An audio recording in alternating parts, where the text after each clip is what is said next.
My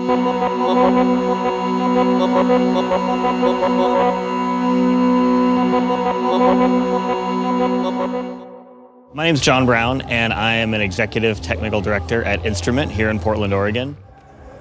Essentially, we went to the hardware store and we found this really great cement stepping stone, and we thought, how do we make this thing light up? So we're using a polyester resin to make stepping stones, and we made this silicone mold. Took a lot of silicone to make this mold. So when we pour the resin in here, we actually take it and we rotate it around the edges, make sure it gets all over the sides, and then we let it settle. And then once it's done, we have this piece right here.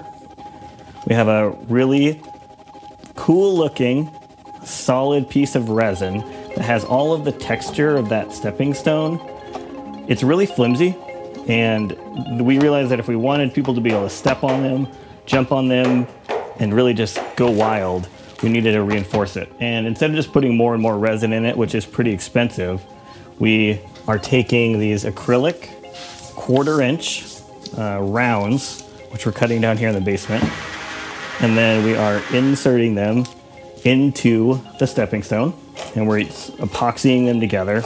And it essentially doubles the thickness of the stepping stone, but it makes it extremely, extremely strong. And then from there, we put some support structures in here. We weave the LEDs in between all the supports. We program them upstairs. Yeah, and this is like the kind of little computer, Raspberry Pi that'll control everything. So we're making a little, it's called a breakout board that will just make it easier for us to kind of connect all the triggers and lights. Yeah, so all the logic will live on this right here. Like, this is kind of the brains for everything, and it's this board that he's attaching onto the top is kind of allows us to plug everything in more easily. But then we'll just put a little SD card in here that has all the sound.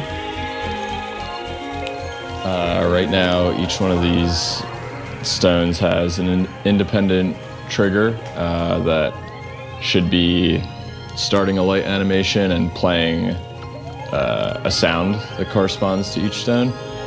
And, well, we're not sure if it's a problem in the code where things are getting triggered too much. It could potentially be that the physical sensor is getting stuck.